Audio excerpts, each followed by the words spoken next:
ating po topic, turning back to our original design, part 6 na po tayo. Nasa ika-4 na yugto na po tayo kasi sinisiris po natin to, mga kapatid. Ano yung turning back to our original design? Kasi po, maganda po yung disenyo na ito sa atin. Ang ganda ng plano ng Panginoon. Hindi naman tayo dumating sa mundong ito para po tayo ay mapahamak. Hindi pinahintulot ng Diyos na tayo pilikhain, tapos tayo ay madidisgrasya, mamalasin, sasalutin, yung mga ganun. Hindi po. Ang ganda po ng plano ng Panginoon. Kaya lang, dahil ang tao po ay binigyan ng Diyos ng free will, yung sariling kalayaan at self-will, sariling kagustuhan, doon po pumasok yung permissive will, yung kapahintulutan ng Diyos na tayo po ay masunod sa ating sarili. Pero pag tayo po ang nasunod sa ating sarili, mga kapatid, mapapalayo tayo sa Diyos. Tandaan nyo, pag ang sarili natin, ang sinunod natin, hindi po tayo papalayo tayo sa Panginoon. Pero kapag ang kalooban ng Diyos, ang sinunod natin sa ating buhay, mapapalapit tayo. At isa pa, ay makakaasa tayo na meron tayong security. Yung tinatawag na kasiguruhan, mga kapatid. Bakit gustong ibalik ng Panginoon sa atin yung original na design? Okay, halika.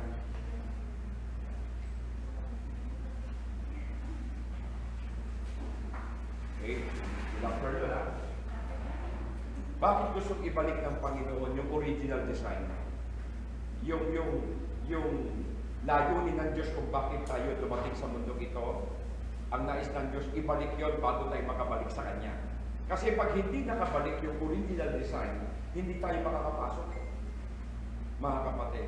So, may pag-asa pa ba tayo maibalik yon?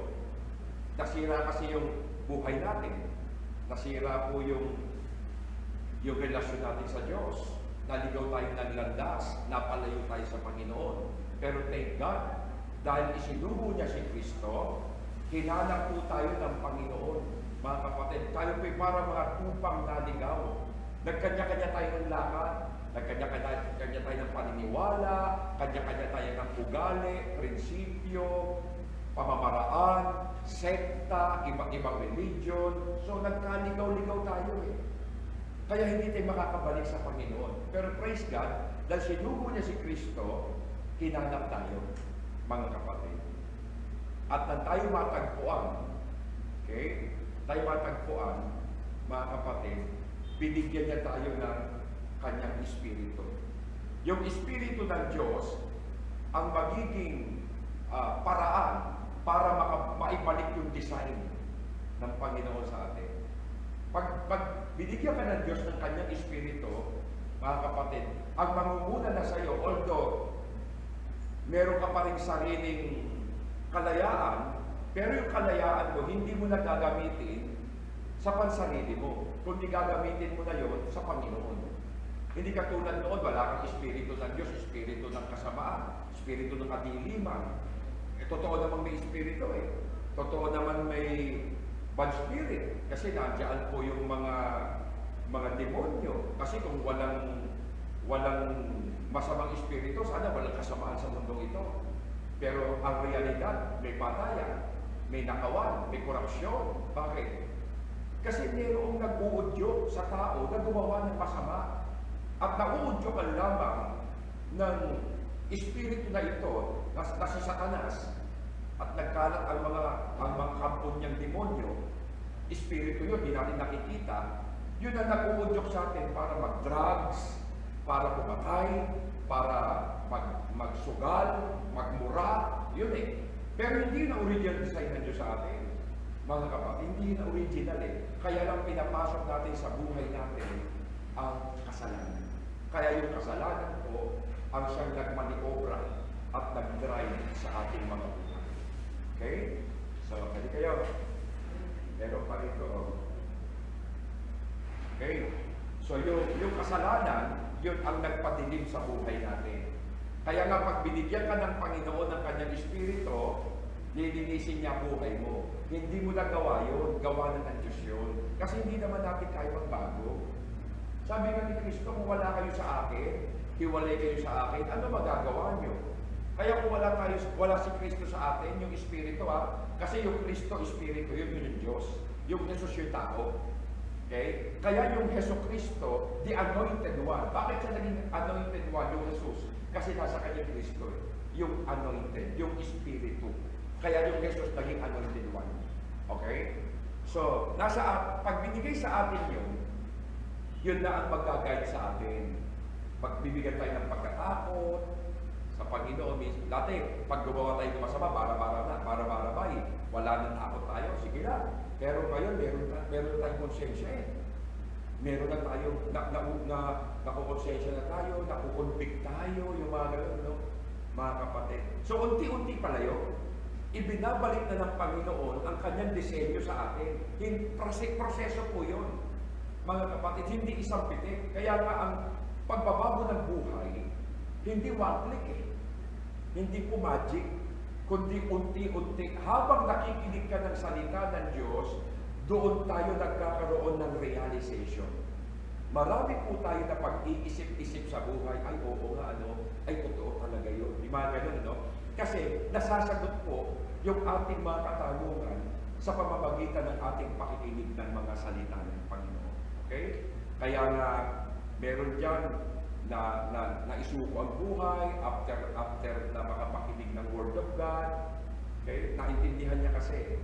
Kaya magbibigay ng liwanag sa atin, Panginoon, mga kapatid, at ibabalik tayo ng Diyos sa Kanyang piling.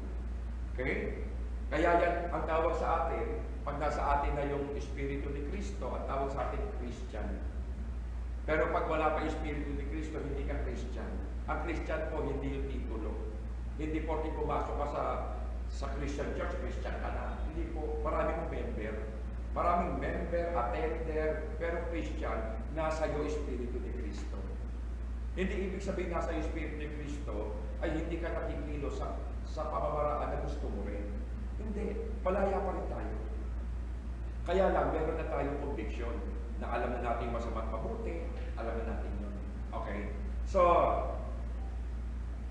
ang ating tinatalakay ngayon, part 6, mga kapatid, pero nag-part 1 tayo noong nakaraang Wednesday kasi tayo. Ngayon, kasi ang Thursday na tayo kasi mga kapatid, nagkaroon po ako ng commitment sa Sapagbulang, sa mga kapastoran. Kahapon na nandun ako. Okay? Kaya nakapag-commit ako noon pa. Kaya lang, dideklara nung linggo lang na to. Kaya sabi ko, Thursday lang tayo dito. Okay. So, part 1 na nakaraan, ngayon part 2. Yung ikalawa. Kasi, turning back to our original design, ang ating topic, how to rest. How to rest, ibig sabihin, yung pamamahinga. Okay? Basahin natin ang ating teksto. Genesis 2:1 and 2, chapter 2, verse 1 to 2, nilikha ng Diyos ang langit at ang lupa, at saka ang lahat ng bagay na naroon. Sinabi ng Diyos, magkaroon ng langit, magkaroon ng lupa, magkaroon ng dagat. So, 5 araw yun.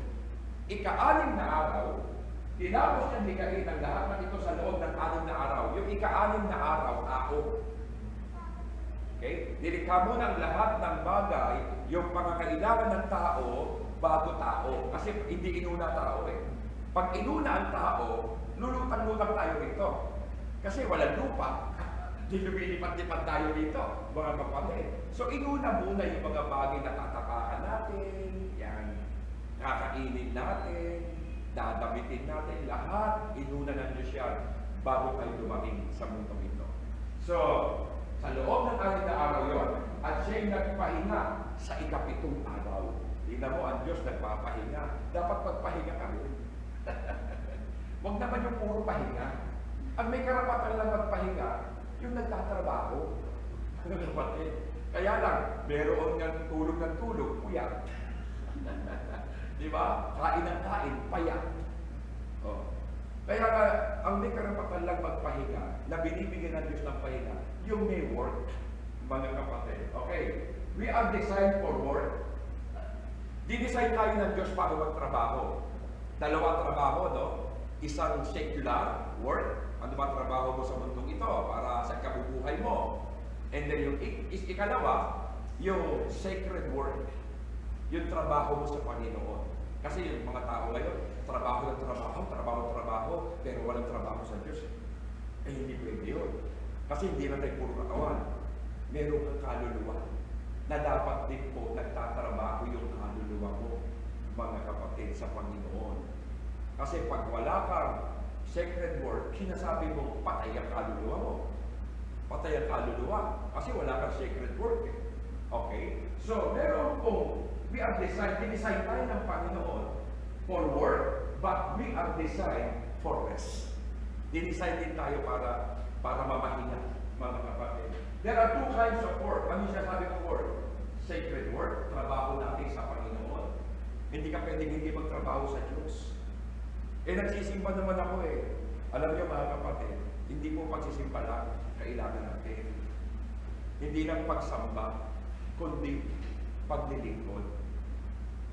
Yung meron kang ginagawa para sa Panginoon. Kasi pag wala kang ginagawa para sa Panginoon, para saan yung kaharian ng Diyos? Okay? Kasi may kaharian ng Diyos eh. Dito sa lupa, gaya na sa langit. Yun ang turo ni Kristo. Sundin ang loob mo dito sa lupa. Dito sa lupa susundin. Gaya na sa langit. Ano ginagawa ng mga anghel sa langit? Naglilingkod sa Diyos. Kaya pag dito hindi tayo naglingkod sa Panginoon, simba uwi, samba, alis lang, eh wala po, niraraos lang po natin yun, mga kapatid. So, meron tayong sacred work, meron din tayong secular work. Siyempre, hindi naman puro Diyos. Kailangan din natin kumain, pero hindi lang nabubuhay ang tao sa pagkain, sabi ni Kristo. Kundi sa bawat salitang nabubutawi sa bibig ng Diyos. Hindi lang puro trabaho, eh wala ka naman kay Lord, ay wala yun. Delikado tao yun, mga kapatid. So there are two kinds of work, sacred work, secular work. And there are two kinds of rest. May dalawang uri ng pahinga. Rest from routine. Okay? Alam niyo, nakakapagod yung lagi mong ginagawa. Yun at yun, pag-gising sa umaga, yun. Bulo sa gabi, pag-gising sa umaga, yun at yun. Kaya kung ang ginagawa po natin ay yun at yun, ibig sabihin, ginagawa mo lang yung para sa sarili mo, mapapagod ka. Kaya nga maraming tao drain. Para bang tuyo-tuyo na siya, mga kapatid. So, ang number one natin tinalakay, yung nakaraan, rest from routine, mga kapatid. Okay, dapat nagsisimba tayo, hindi para magsimba, para sumamba. Kasi pag magsisimba ka lang, hindi ka talaga sasamba, pagod ka pa rin. Bakit? Tandaan ninyo ang pamamahinga ay hindi araw ng linggo katulad ng sinasabi ng iba. O araw ng linggo, pamamahinga, pasyal na tayo, magluneta tayo, mag-SM tayo, inuman na. Diba? O, pahinga yun eh. Hindi lang pahinga. Ang pahinga sinasabi rito, mga kapatid, yung pagsamba sa Diyos. Yun yung pahinga. Yun yung tinatawag na pagsamba, mga kapatid. Sabat. May Sabbath day. At yun po yung araw ng linggo na ibinigay sa atin ng Panginoon na dapat natin sasambahin. Kasi pag pumunta ka sa church na hindi pagsamba, ang purpose mo, pag uwi mo, pagod ka pa rin. Hindi tayo napahinga. Ang pahinga kay Kristo yun, mga kapatid. Okay, number 2 tayo, no? Rest from religion. Ito, mga kapatid, rest from religion. Anong ibig sabihin yan? Alam po ninyo, ang religion, 4 na beses lang pong binanggit sa Bible. Okay? 4 na beses lang. Tingnan natin lahat yung 4 na yan. Kasi ang mga tao, puro emphasis eh. Emphasis religion. Hoy, anong religion mo? Yung mga ganun, ano? Sabi ng iba, ang iniisip kasi ng tao ngayon, puro religion. Eh, ang daming religion. 1,000 religion, sekta, organization, sa buong Pilipinas pala yan. Di po na. So, nasaan ang totoong religion, mga kapatid? Pero alam nyo, hindi naman ini-emphasis ng Bible ang religion. Hindi po. Sa totoo lang, pag ang tao tumingin, lalo na sa ganitong pagtitipon, ang tingin kagad nila dito, ibang religion yan. ibang relihiyon. Yun ang kagad ang emphasis nila, mga kapatid. Iniisip kagad nila yun. Pero sa totoo lang, sa Panginoon, iba ang ini-emphasis niya. Hindi religion, mga kapatid. Okay, basahin po natin yung sinabi ni Pablo. Ito, religious to, mga kapatid. Religyoso talaga si Apostol Pablo bago siya naging Christian. How to rest from routine and then recharge, reflect, relax, and retreat. Ito po yung tatlo sa routine. Kailangan mag-recharge ka, mag-relax ka, mag-retreat ka. So there are two kinds of rest. Rest from religion. Ito na. Magpahinga tayo sa religion. Tayo, religion dito Pero, ang ine-emphasis dito, relationship. Hindi natin inaangat ang religion. Ang religion, dapat malaman ng tao, there are two words. Dalawang salita yan Re. Ang sinabi ni re, muli. Muli, re. Remas. Diba? Remas. Re-elect. Yan Ito, religion. Re, das, legion. Ibig sabihin, tutay. Ang religion, mga kapatid, muling makipagkasundo sa Diyos. Yun Muling makiisa. Muli, religion. Ibig sabihin, hindi yung religion na kamamatayan yung religion. Hindi yun. Dito na ako pinanganak, dito na ako mamamatay. Hindi gano'n. Hindi religion makapagliligtas sa atin. Hindi pagpanik mo sa langit, anong religion ka. Hindi po gano'n, mga kapatid. Tandaan nyo, hindi religion tinatanong ng Panginoon. Kaya ang ini-emphasis dito, mga kapatid, yung relasyon natin sa Panginoon. Sabi ni Pablo, alam ng lahat ng Hudyo kung paano ako nabuhay.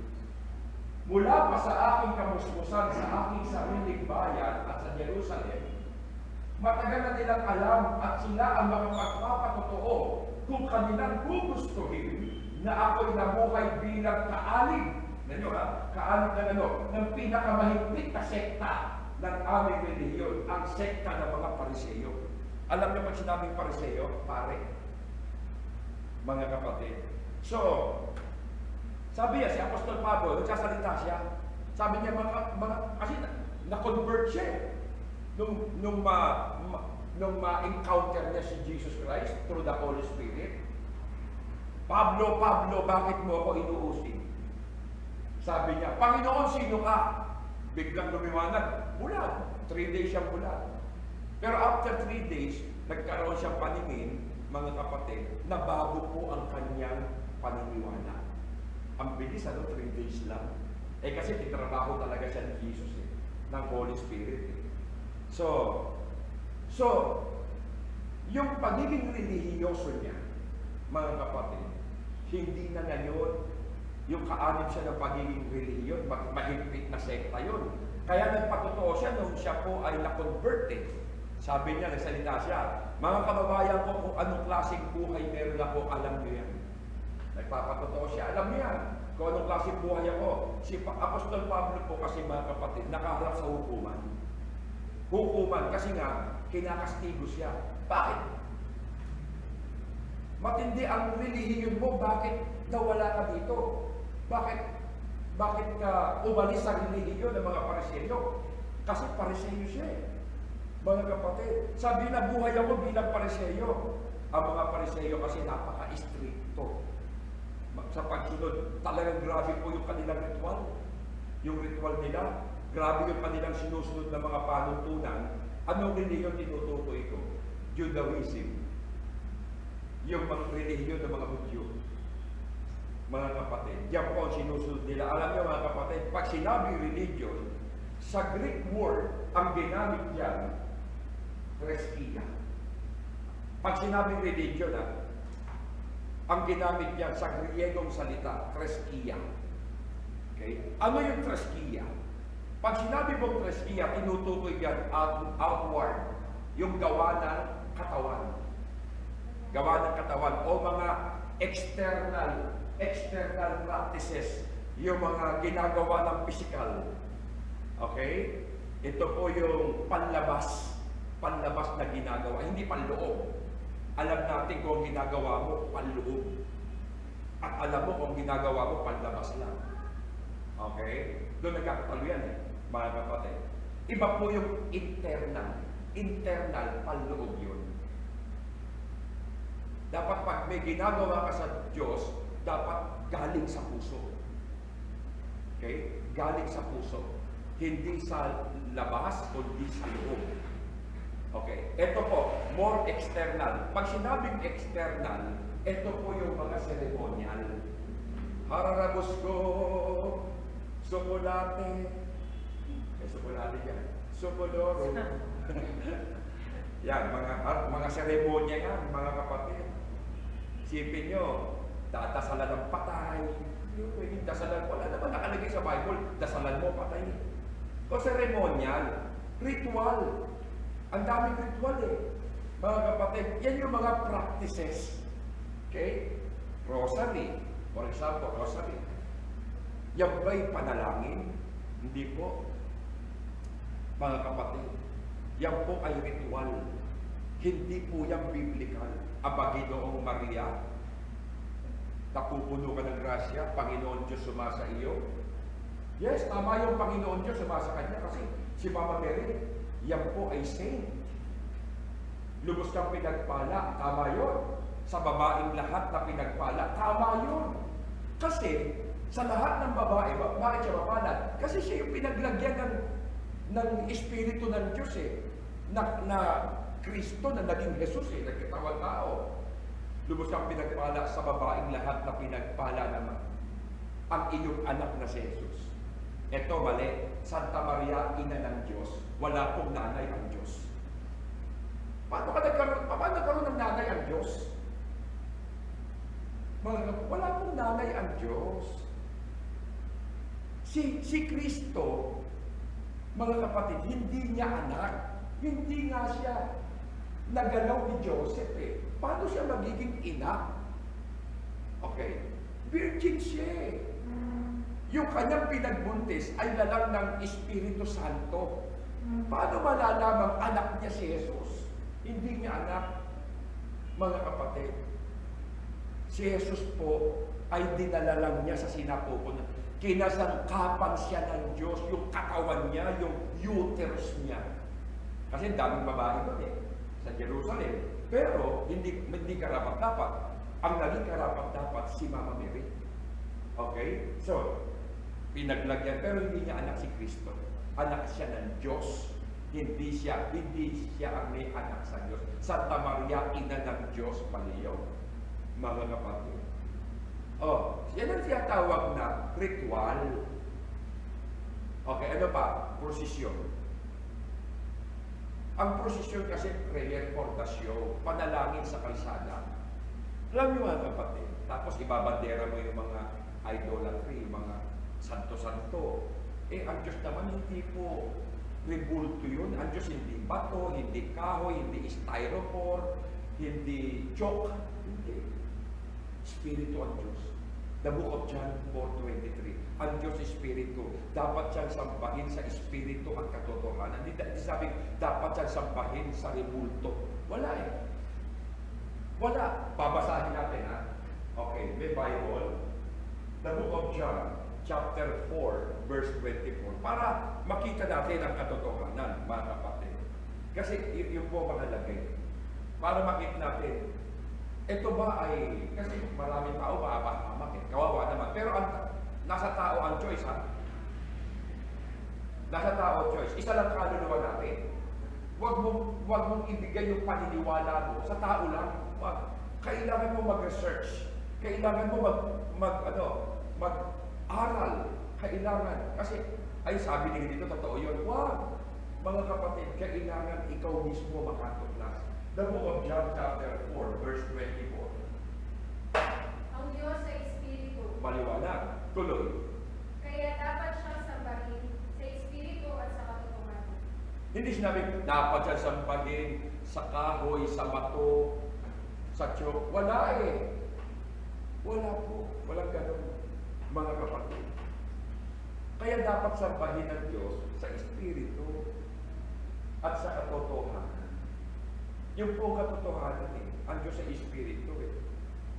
Pastor, parang ano naman yan eh, litrato ng nanay ko o litrato ng tatay ko. Siyempre, naaalala ko yun. Hindi pwedeng ihalin tulad ang Diyos sa mga bagay na literal. Ayaw nga niya ihalin tulad mo siya sa mga bagay na larawan. Ayaw niya yun, mga kapatid. Hindi niya gusto yun. Pasahin mo. The book of Exodus chapter 20 verse 3. Exodus 20 verse 3. Huwag kayong magkakaroon ng ibang Diyos maliban sa akin. Maliban sa kanya, tuloy. Verse 4. Huwag kayong magkakaroon ng Diyos-Diyosan o kaya'y larawan o rebulto ng anumang nilalang na nasa himpapawid, nasa lupa o nasa tubig. Maliwanag. Pati hindi nila binabasa yan. Nakita nyo, yung Bible, ako Bible na Katoliko. Ito Bible din na Katoliko to eh. Kaya nga ang problema, bakit hindi binabasa? Mga kapatid. Kita nyo? So ang daming tao naniligaw. Pag namatay ang tao, ligaw ka. Saan ka pupunta? Dalawa lang punta ng tao, langit at saka impyerno. Wala namang punta ng tao eh. Walang gitna, walang purgatorio. Ang purgatorio wala sa Bible. Ang purgatorio, itatag ang purgatorio, 16th century, nang itayo ang St. Basilica sa Roma. 16th century lang ang doktrina ng purgatorio. Paano magkakaroon ng purgatorio sa Bible? So, napakarami, no? Mga kapatid, pinag-aaralan natin to. Alam niyo, hindi natin sinisiraan ng Katoliko. Mabuti ang Katoliko. Totoo yan. Ang daming Katoliko ang babait. Mas mababait pa sa born again. Oo. Ang Katoliko mabuti, hindi masama. Ang masama, Katolisismo. Yung sistema, katulad nito, seremonya, ritual, practices, penitent, yung papasal ka ng cross, papapako ka sa cross, bakit kulang ka ba yung ginawa ni Kristo? Pinupunan pa natin, insulto yan. Tsaka yung maglalakad ka paluhod. Di ba? Lalakad ka paluhod. Ano ginagawa mo na yan? Di naman kayo ng paglilingkod sa Diyos eh. Pinahihirapan mo lang sarili mo yan eh. Nagpipinitensya, naglalakad ng paluhod, o ano-ano pinaggagawa na papasampa ng ano-ano.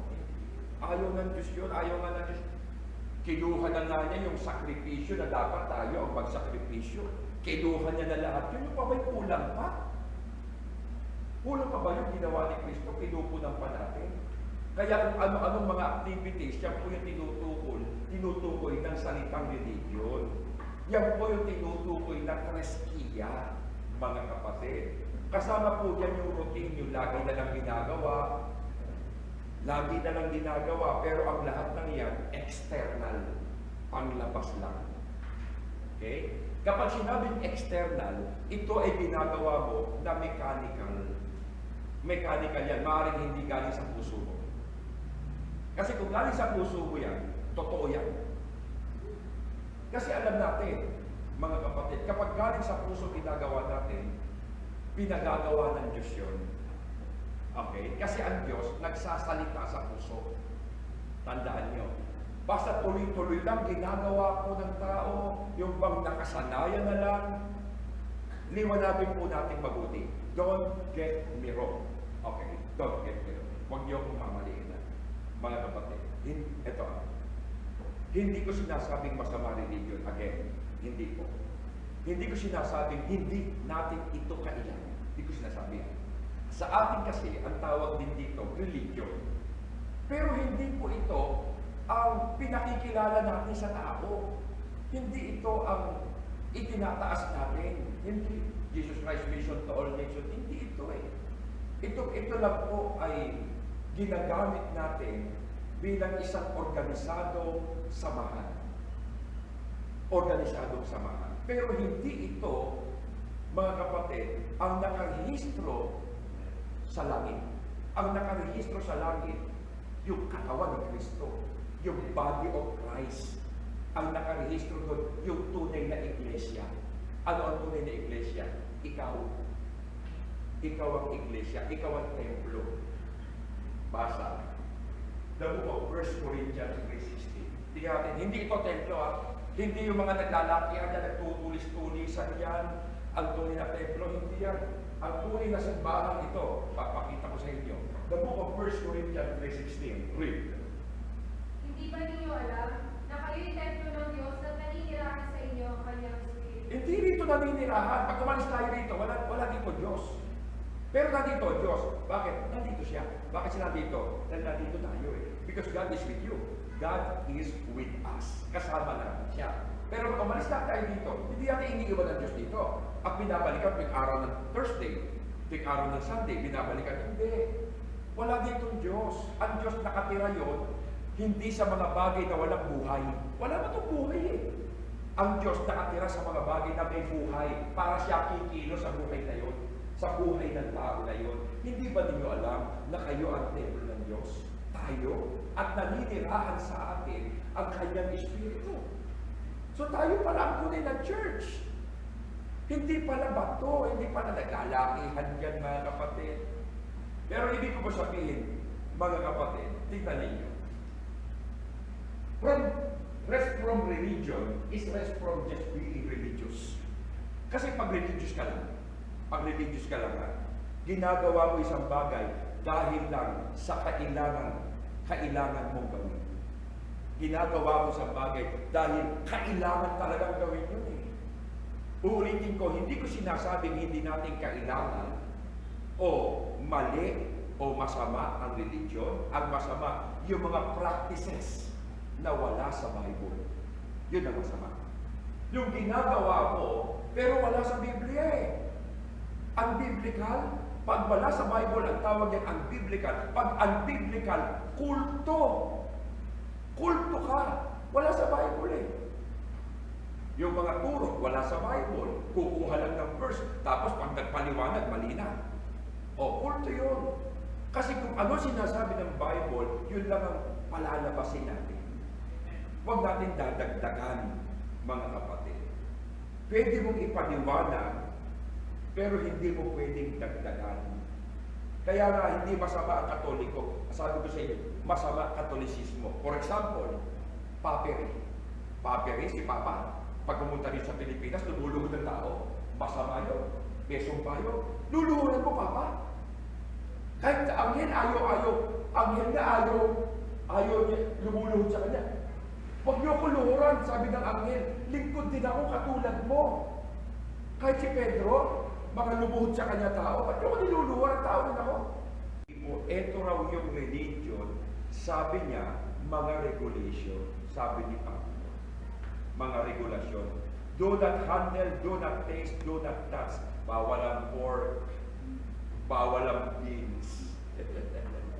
Kung ano-anong bawal, tignan mo yan. Ano sabi ni Pablo? Ang mga ito'y utos at katuruan lamang ng tao. Kita mo? Pero, pinapractice. Wala sa Bible Turo ng mga leaders ng religion. Wala sa Bible. Tradisyon. At nauukol sa mga bagay na nauubos kapag ginagamit sa kaanyuan. Parang ang ayon sa karunungan ng ganong uri ng pagsamba. Pagpapakumbaba, pagpapahirap sa sariling katawan, yung nagpipinitensya, naglalakad ng paluhod, nagpapasa ng nasarino, pagpapahirap sa sariling katawan niya. Ngunit ang mga ito ay walang silbi. Walang silbi na pagpipigil sa hilig ng laman. Tignan niyo yan, mga kapatid. Wala daw silbi pala yan Sabi ni Pablo, bakit hanggang ngayon, diyan pa rin kayo nabubuhay? Ang ginagawa raw, puro panlabas. Ang tanong, sa totoo ba, nabago ba buhay mo nang gawin mo to, nang magpinitensya ka, nabago buhay mo? Di ba, nagpakita ka ako sa inyong picture. Pagkatapos ng magbuhat ng Nazareno, inuman na. Ang dami na kalapag ng mga remorse. Ibig sabihin ng pagpapahirapan ng katawan na bago buhay. Mga kapatid, maraming mga tao, tignan ninyo, religious but not righteous. Maraming tao ganyan Religyoso pero hindi matuwid ang buhay sa Panginoon. Hindi matuwid. Pero ang tinitignan pala ng Panginoon ay ang panloob na pagkatao natin, mga kapatid. Hindi yung panlabas na ginagawa natin. Hindi yung panlabas na ginagawa natin ang tinitignan ng Diyos. Tandaan niyo yan. Kundi yung panloob. Halimbawa, gumawa ka ng mabuti, ang titignan ng Diyos sa iyo, puso. Tandaan niyo ha, pag wala sa puso ang ginagawa mo, useless. Not counted yan. Dapat, ginagawa mo alang-alang sa Panginoon. Lord, gagawin ko ito kasi utos mo yun eh. Pero yung gusto mo lang mapapurihan, mapasalamatan, matanyag, may mga nagdo-donate ng kung ano-ano, nakalagay, donated by Mr. and Mrs. Di ba? Donated by Congressman, mga ganun. So nagpapakilala pa sila eh. Sabi ng Bible, the book of Matthew 6:1, pag-ingatan ninyo na huwag maging pakitang tao lamang ang paggawa ninyo ng mabuti. Pakitang tao huwag. Kapag ganyan ang ginawa ninyo, wala kayong matatanggap na gantimpala buhat sa inyong Amang nasa langit. Huwag pakitang tao. Dapat pinakikita mo yun sa Diyos. Pag sa Diyos mo pinakita yun, para sa Kanya yun. Hindi ka naghihintay ng kapalit. Pag sa tao, naghihintay ka ng kapalit. O, binigyan ka ng ulam, bigyan ko rin ako. Ganun eh. Diba? Kaya nga, ang tao gusto may ginagantihan siya eh. Mga kapatid eh. Kaya yung right living, hindi yun yung ritual. Yung right living, hindi galing sa ritual yun. Tingnan ninyo, the book of James, if anyone thinks he is religious and does not bridle his tongue but deceives his heart, this person religion is worthless. Tingnan nyo to. Kung inaakala ninyo man talagang siya relihiyoso, okay, nakala mo, relihiyoso ka, ngunit hindi naman marunong magpigil sa dila, dinadaya lamang niya ang kanyang sarili at walang kabuluhan ang kanyang pagiging relihiyoso. Sabi ng Santiago 1:26, religious ka, sige. Talagang kung mag-pray ka, naglalakad ka ng paluhod, 20 Ama Namin, 50 Aba Ginoong Maria, 6 na luwalhati, 1 sumasampalataya. Kabisado ko yan eh. Kasi yan ako noon eh. Deboto talaga ako yan. Nag-rosaryo ko, nagdudubina ako, naglalakad ako paluhod sa Quiapo, pumapalo ako ng bulyos pag Huwebes Santo, bumubuhat ako ng krus pag umugroto, pag Biyernes. Lahat yun, kasi numalingan. Ginawa ko yun ng ilang taon. Wala eh. Namulat ako, nagising ako. Hindi pala ganun eh. Bibigyan ka ng Diyos ng liwanag eh. Pag nakikinig ka ng word of God. Kaya yung iba, maaaring hindi natin ma-invite, maakay, kasi wala pa silang kaalaman eh. Hindi pa sila naniniwalagan. Kaya hindi mo sila pwedeng sisihin. Hindi mo sila pwedeng hanapan. Hintayin ko yung panahon na sila po ay makapakinig ng salita ng Diyos. Makapakinig, hindi rin tinanggap. Anong ibig sabihin niyan, kapatid? Yung po ay hindi maliligtas. Talagang hindi maliligtas yun. Ang tawag doon, reprobate talaga yun. Kasi may itinakdang mapahamak. May itinakdang maligtas. Hindi lahat ng tao maliligtas. Sabi ng Bible, kasing dami ng buhangin sa dagat ang mapapahamak. Why? Pumunta ka sa 192 countries sa buong mundo. Ilan ang bansang Kristiyano? Ilan? Ay wala. Kakaunti. Pilipinas, maraming Kristiyano rito. Israel, konti lang. Korea, malaki din ang church dyan ng mga Christian. Pero hindi lahat, napakarami mga kapatid. Muslim country. Ang daming Muslim country. So, tingnan ninyo Kaya nga, kung tayo relihiyoso, pero hindi ka naman marunong magpigil sa dila mo, puro ka mura, hindi ka makapagmahal, okay. Puro mura, puto kutsinta, puto seko, puto gugbo, lahat tampi. Hindi ka nakapagpipigil sa dila mo, nanlalakit ka ng tao, naninirang puri ka. O, kita mo? So, nananakit ka ng damdamin ng kapwa mo. Hinabang sa Bible yun, nananakit ka ng damdamin ng kapwa mo.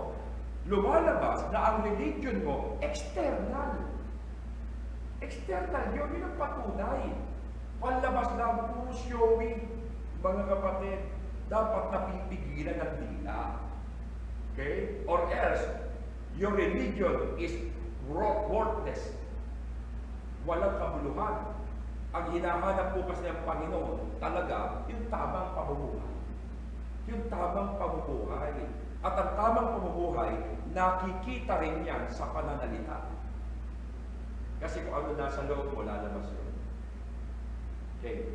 Kaya sa verse 27, religion that is pure and undefiled before God the Father is this. Ano yung tamang religion? To visit orphans and widows in their affliction and to keep oneself unstained from the world. Tingnan ninyo ganito daw ang pagiging religyoso. Ganito raw. Na minamarata at kinalulugdan ng Diyos Ama natin. Ano yun? Tulungan ng mga ulila. To visit orphans and widows. Mga ulila, mga orphanages. Bumisita raw tayo sa mga ulila.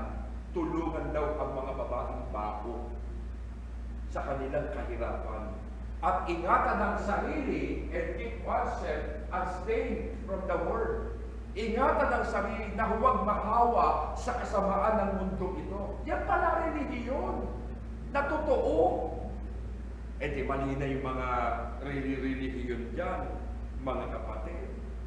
Yung pala tamang relihiyon, ingatan ang sarili, huwag mahawa sa kasamaan ng sanlibutan ito. At tulungan ang mga taong walang magulang, mga ulila, mga taong balo, wala ng pamilya. Nakita nyo, ang pundasyon ng religion, pag-ibig. Pagmamalasakit. Yan ang religiyon. Kaya tingnan nyo, din nyo mga kapatid, kung sino pa may religion, naku. Maraming may religion ngayon, payayaman. Ayaw tumulong sa mga mahihirap Tingnan nyo, maraming nasa religion, mayayaman. Mga bilyonaryo. Kaya tingnan nyo, ayaw tumulong. Kaya, tingnan nyo mabuti, pamumuhay pa rin talaga. Ano yung katanggap-tanggap sa Panginoon? Hindi yung mga ritual. Hindi yung nakatanggap-tanggap sa Diyos. Yung tinatanggap daw ng religion sa Diyos, yung bunga, yung may bunga sa buhay. Ano yung bunga ng buhay? Ang ini-emphasis talaga ng Bible, hindi ritual. Hindi ritual, hindi mga activities, hindi mga religion, ang ini-emphasis ng Panginoon dito, kundi yung tamang pamumuhay. Yung pagsasabuhay ng kabanalan ng Diyos. Huwag mong gawin yung isang bagay para lang sa Panginoon na ritual. Huwag mong gagawin yun. Kasi hindi lang po nasa religion, sila lang yung gumagawa ng ritual. No. Pati tayo gumagawa rin ng ritual. Yan, napapansin minsan Ritual na lang, paulit-ulit na lang ginagawa natin kay iba. Ayaw nang umakin kasi napapagod na. Okay? Pero ang ginagawa mo spiritually. Ginagawa mo yon spiritual, hindi ritual. Ay hindi ka mapapagod, gugustuhin mo hahanap-hanapin mo yun hahanap-hanapin mo. Kasi pag nakasanayan mo lang, tiyak mapapagod ka. Kasi ganito yun mga kapatid. So, ano pagkakaiba ng religious work at saka sacred work? Ano pagkakaiba niya? Pag sinabing religious work, yun yung mga routine lang, na ritual lang na ginagawa. Yun yung religious work. Okay? Routine mong ginagawa, paulit-ulit Paano yan tayo man? Routine din yung ginagawa natin Every Sunday, routine din Routine din, di ba? Alam nyo mga kapatid, nagkakatalo yan sa puso. Routine nga, pero saan mo ginagawa? Ito, religious, routine, pero ginagawa mo external. Pero ito, routine nga yung ginagawa natin, pero ginagawa natin internal. So, malaki pagkakaiba. Yung religious work at saka sacred work, sagradong gawain. Religyoso gawain. Ano tama mo? Okay? Kasi sacred work can become a religious work. Tingnan niyo ito. Andaan nyo, lahat ng ginagawa natin, bantayan natin kung yan ay nasa puso natin. Yung ginagawa mo. Pag wala sa puso mo at wala sa puso mo yung ginagawa mo, huwag mong gawin. Mapapagod ka na. Pero kapag ginagawa mo na galing sa puso mo, kapatid, gugustuhin mo, hahangarin mo, nanaisin mo. At saka mai-enjoy mo yung gawin mo. Kasi galing sa puso mo yun. Kasi baka obligasyon na lang yung ginagawa mo. O kaya nakasanayan mo na lang yung ginagawa mo para sa Panginoon. Yun yung ritual. Kahit hindi ka religion. Kahit wala ka sa malalaki religion. Kung ginagawa mo ay niraraos mo lang, ritual lang, routine na lang. Nakakapagod yun. Mga kapatid. Ayaw ng Diyos na ginagawa mo yun dahil nakasanayan mo. Kaya nga, ganito, I do this kasi I love my Lord. Ginagawa ko to kasi mahal ko si Lord. Dapat gano'n, mga kapatid. I do this kasi committed ako sa Panginoon. Ginagawa ko ito dahil itinalaga ko na yung sarili ko sa Diyos. Yung puso ko talaga binigay ko na sa Panginoon. Ginagawa ko ito para sa Panginoon. Kasi kung gagawin mo lang yan bilang obligasyon, kapatid, madi-drain ka. Itiyakin ko sa iyo, mapapagod ka. Kaya maraming Kristiyano ngayon, pagod na. Drain na. At saka kung yung ginagawa mo lang obligasyon, pag walang church, hindi mo nagagawin. Walang church. Kapatid, kahit walang church, gagawin mo pa rin para sa Panginoon. Kahit may lockdown, yung paglilingkod mo hindi po maapektuhan ng lockdown. Hindi maapektuhan ng ECQ, ng quarantine yan. Kasi nasa puso mo yung ginagawa mo. Kaya ang Panginoon Diyos, naiintindihan niya na need natin ng pahinga. Kailangan mo pahinga. Si Lord willing siya magbigay sa atin ng pahinga. Kaya nga si Lord, na mahinga na 7 araw eh. Okay? Tingnan nyo, 7 araw na mahinga siya eh. Okay? Yung internal na ginagawa natin, bisa nakadarama din tayo ng pagod. External, di ba? Bisa yung internal ginagawa natin. Halimbawa, may ginagawa tayong internal. Pero nakadarama tayo external na pagod. For example, worship team, magpa-practice yan ng hapon, tanghali, practice, nakapagod yan. Tapos, diretso na yun.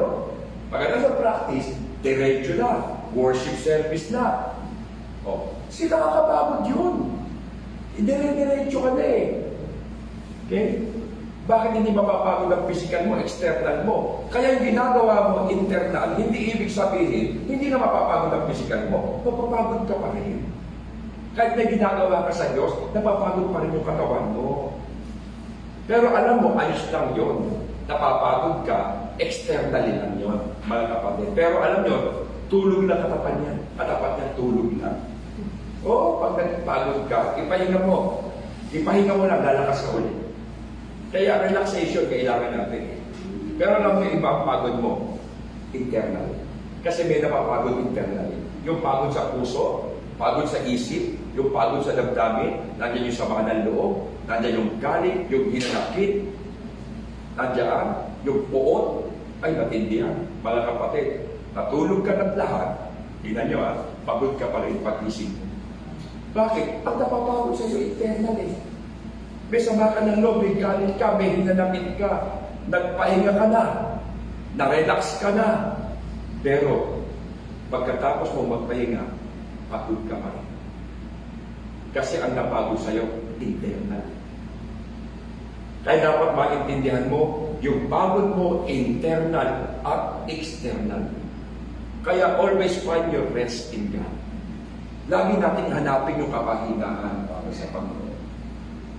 Lagi natin hahanapin yun. Bantayan natin ang ating kalakasan sa ating espiritu. Mga kapatid, kami nga ni Pablo, maaaring napapagod ang aking pisikal, pero lumalakas naman ang aking espiritu. Sabi ni Pablo yun. Alam niyo ito, yung mga nagbabackslide, tsaka yung mga nagbabackslide yung lumalayo sa Panginoon. Tandaan nyo, pagod ang mangyayang internal. Pagod yan. Lumalayo, umiiwas na sa Diyos. Pagod yan. Internal. Totoo. Pag napagod sa'yo, internal, wala ka ng pag-asa. Isa na lang, hanapin mo yung kapahingahan mo sa Diyos. Kahit kami rin po mga pastor, mga kapatid, may pagod din kami nararamdaman. May pagod din po kami nararanasan, physically, emotionally, and then mentally. Kaya pa nung naka-lockdown tayo, saka ako nagkasakit, takantay ng panahon, hindi ako nagkakasakit. Isipin mo, nung napahinga ako, saka ako nagkasakit. Kasi araw-araw, naghihiligod ako sa Panginoon, amangan ako kung saan-saan. Tapos nagkasakit ako. Okay? Kailangan kong magpa-test. Ako po, ilan ang test ko? 12, 13 yata, ang laboratory test ko.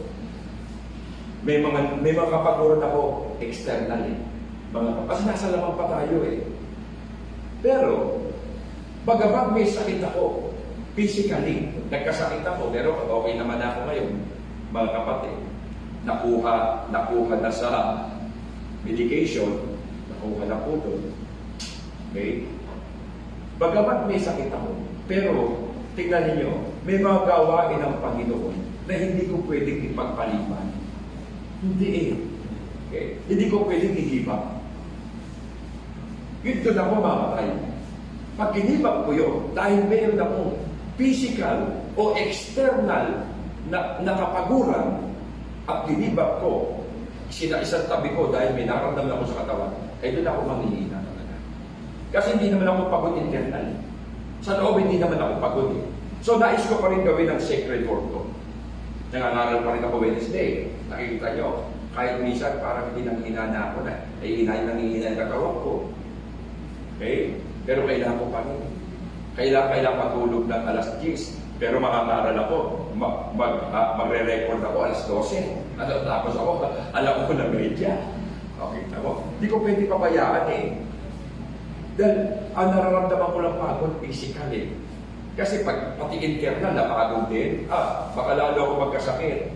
Kaya para sa akin yung lakas ko, mga kapatid, pagkapahingaan mo, yung lakas ko at kapahingaan mo, nasa internal eh. Nandoon yung kalakasan natin, nasa loob. Kaya minsan, lalo na pag Sunday, tingnan nyo ha, 3 church, iniikutan mo. 4 pa nga, Sabado, sa Pambulak, tapos 3. Garay, dito, tapos nung before lockdown, di ba, meron tayo sa Malo. Tingnan nyo, Sunday yan, maghapon, nakatayo ako, nangangaral ako. Yung binti ko, yung paa ko, yung binti ko, alam mo, namamagaya. Nagpatingin niya ako. Sabi ng doktor, ano ka ba security guard? Sabi ko, bakit po? Namamaga pa mo, nila-test naman yung patutok mo. Yung ano mo kasi, sa akin, nagkaroon lang ako sa ano ng patok. Pero nakalis ako, mga kapatid. So, ang ano ko, ang sa akin daw, bakit gano'n? Namamaga yung ano mo, didinigap ako. Security guard mo, hindi ko. Pastor ko ako. Kaya pala, lagi ka nakatayo ko. Lagi ako maghapon, mag-aral ko, nakatayo ako. Nangaral ako eh. Ilang oras ako nakatayo, mga kapatid. Pagod ako external, pag internal. Kasi bisa layo ng galing ko. Garay, natakbo ko dito.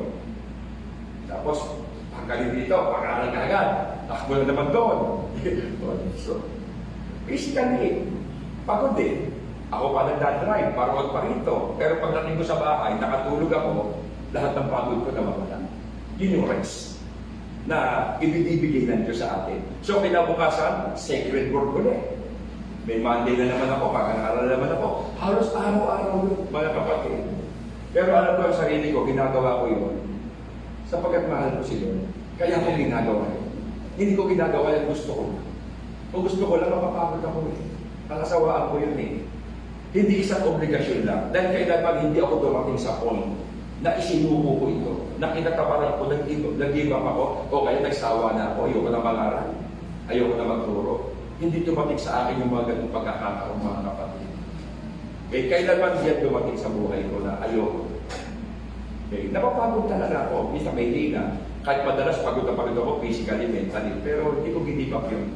Siyempre, may problema rin ako nararanasan. Emotionally, nag-iisip din ako. Diba? Habang naglilingkod ako, nag-iisip din ako. Okay? Ganyan eh. Pero hindi ko naisip man lang, sumagi sa isip ko na ayoko na. Hindi ko naisip yun.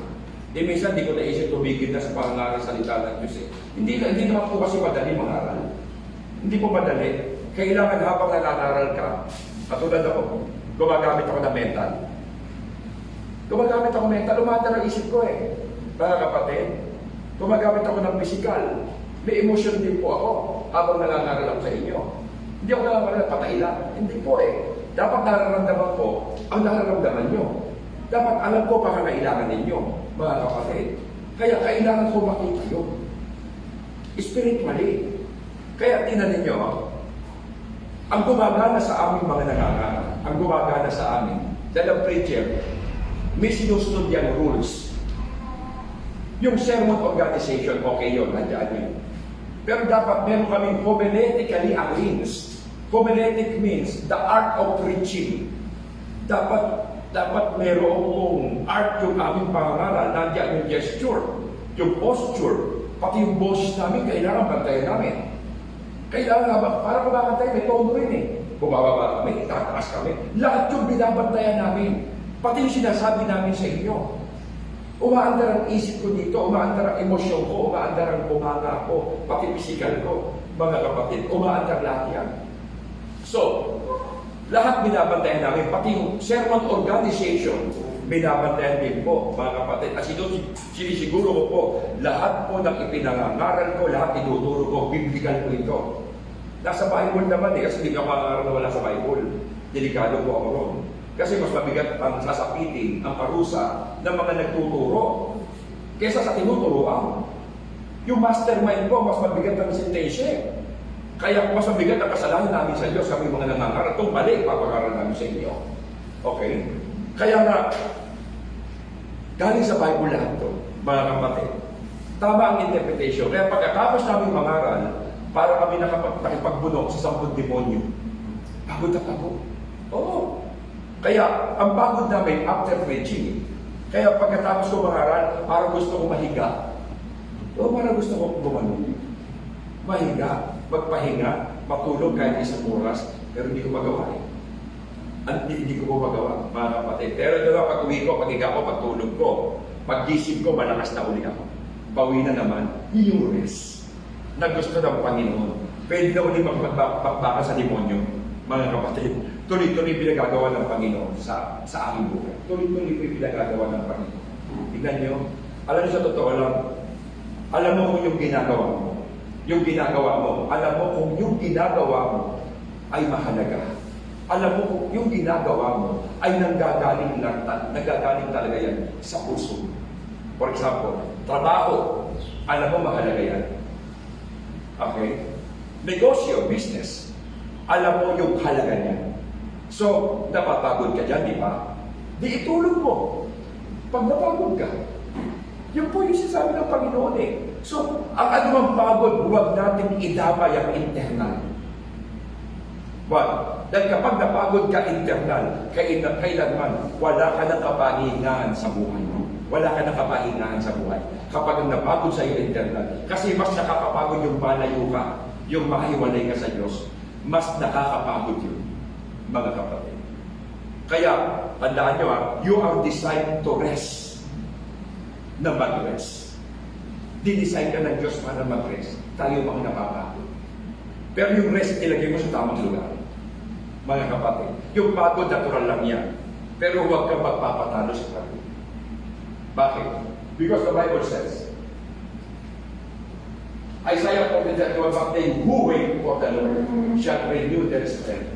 They shall mount up with wings like eagles. They shall run and not be weary. They shall walk and not faint. Ibig sabihin, mga kapatid, yung nananatili sa Panginoon, magpapanibagong lakas. Kapag nagpapatuloy ka sa Diyos, araw-araw meron kang panibagong lakas. Hindi lakas galing sa iyo, galing sa Diyos. Binibigyan ka niya ng extraordinary strength para makapaglingkod pa sa Kanya. Hindi galing sa iyo. Kaya nga, ang lakas nila'y matutulad sa walang pagod na pakpak ng agila. Sila'y tatakbo ng tatakbo, hindi mapapagod. Lalakad ng lalakad, hindi manghihina, ni manlulupaypay. Ganyan ang mga naglilingkod sa Diyos na nagmumula sa internal ng kanilang ginagawa. Meron silang panibagong signal. Kaya, the source of strength is God. Ang pinagmumula ng lakas natin, Panginoon. Hindi ko alam kung ano pinagdadaanan ninyo ngayon. Hindi ko po alam, mga kapatid. Kung bakit minsan gusto mo na magpahinga spiritually. Minsan gusto mo na sumuko. Minsan gusto mo na kumayaw. Nararanasan mo yan. Minsan gusto mo na bumitaw sa Panginoon. Minsan gusto mo na dumistansya kay Lord. Minsan gusto mo na sumuko dahil pagod na pagod ka na.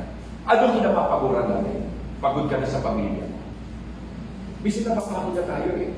Sa family, pagod ka na sa asawa mo, kaiintindi, kauunawa, pagod ka sa mga anak mo, kanitigas ng ulo, puro pasaway, di ba? So, pagod ka na sa katatrabaho, pagod ka ng magmahal, pagod ka ng magtiwala, minsan pagod ka ng umunawa, pagod ka ng umintindi, pagod ka ng magpatawan, pagod ka ng magtiwala, di ba? Yan minsan dumarating sa akin at sa atin eh. Pagod na tayo umasa. Lalo na pag ganitong sitwasyon, para wala ng pag-asa. Hindi na nakakapagod na lang. Minsan pagod ka ng maghintay. Mga kapatid, pagod ka na sa iyong karamdaman, pagod ka na sa mga problema mo, pagod ka na sa mga kahirapan sa buhay, pagod ka na sa ministry mo, pagod ka na sa paglilingkod mo kay Lord. Baka nakakaramdam ka ng pagod. Baka nakakaramdam ka ng panunupay-pay, kapatid. Kailangan mo ng lakas galing sa Diyos. Kailangan mo yun. Magtiwala ka sa Panginoon. Yun lang talaga ang kailangan. Pag napapagod ka, sa Diyos mo hanapin ang kapahinga. Huwag sa tao. Lahat tayo napapagod. Pero ang nagbibigay ng totoong rest, ang Diyos. Kung lalapit ka sa Kanya, come to me. Jesus says, come to me. All you are weary and burdened, and I give you rest. Ang pagpapahinga niya sa isip mo, bibigyan ka ng kapayapaan. Kalooban mo pagpapahinga. Bibigyan ka ng kapalatagan. Pagpapahingahin ka niya. Yun yung spiritual rest. Bukod pa sa physical rest na mararanasan mo. Kaya nga, hanapin natin ang kapahingahan ng isip natin, ng puso, ng kalooban. Sa Diyos lang natin matatagpuan ang lahat ng kapahingahan ito, mga kapatid, na kailangan nating maranasan sa buhay. Kaya ang Diyos, lahat ng ginawa niya, 6 na araw, nagpahinga siya. Bakit ikaw ayaw magpahinga? Mga kapatid. Okay? Pero tandaan nyo, hindi na dapat ipahinga natin yung ating kaluluwa. Kapag tayo nagpunta sa Panginoon, nakikinig ng Word of God, napapahinga po yung ating kaluluwa, ating isip. Bisa pagod na pagod tayo pag pupunta dito. Parang wala ka ng lakas, lupay-pay ka sa dami ng mga problema mo sa buhay. Dami ng mga pagsubok, pasanin, dami lang pasanin. Pagod ka na, lupay-pay ka na. Pero alam nyo, after ng gawain, pag lalabas ka, parang incredible po. Nagkaroon ka ng extraordinary strength. Sige, banggain nyo ako ngayon. Di ba? So, yun yung nahanapan mo sa Panginoon. Kaya mapupunta tayo dito, mga kapatid. Tandaan nyo, makinig ka na. Makinig ka na.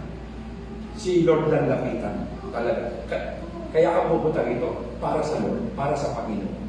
At kapag yun ang motivation mo, makakatagpo ka ng kapahinga para sa iyong kapwa. Amin po ba? Amen. Sige, palakpakan natin. Yan po yung ating part 6 ng ating turning back to our original design. So na pangaganda, mga kapatid. Unti-unti binabalik tayo ng Panginoon sa original na disenyo na ibinigay sa atin. Praise God. So, alam ko na napahinga po ang ating list. Okay? Sapagkat ang ating pinakinggan, salita ng Diyos. Sapagkat ang salita ng Diyos ay nagbibigay sa atin ng lakas internal. Okay? So, let us go. Lord, salamat po, Panginoon, sa iyong mga salita nagbibigay po sa amin ng lakas at sigla. Salitang nagpapatatag sa amin, humahabol ng aming kakayahan, nagpapatatag ng aming kahinaan. Binibigyan mo kami na palagi ng inspirasyon sapagkat ang salita mo ang aming sandigan. Hindi kami mag-iiba. Hindi bubuho ang aming pananampalataya, Panginoon, sapagkat ang salita mo totoo. Salamat, Lord, binabawon kami ng salita. Binibigyan mo ng liwanag ang aming isip, kalooban sa pamamagitan ng salita. Sabi mo nga, mag-aral kami sa iyo. Kaya ito ginagawa namin, Panginoon. Nag-aaral kami at bibigyan mo kami, Panginoon, ng pasanin, pero hindi kami mabibigatan sapagkat yun po ay manggagaling sa aming puso. Gagawin namin yun, dedicated to God. Sa iyo lang, Panginoon. Salamat po sa rest na ibinigay mo sa amin, pahinga ng aming kaluluwa, espiritu, ng aming puso, ng aming kaloob. Pagpahingay po kami lahat sa piling mo, Panginoon. Salamat po, kaya kapurihan, salamat, tanging para lamang sa iyo, Ama, sa pangalan ng aming Panginoon Jesucristo. Lahat magsabi ng amin. Amen. So, kami po tayo sa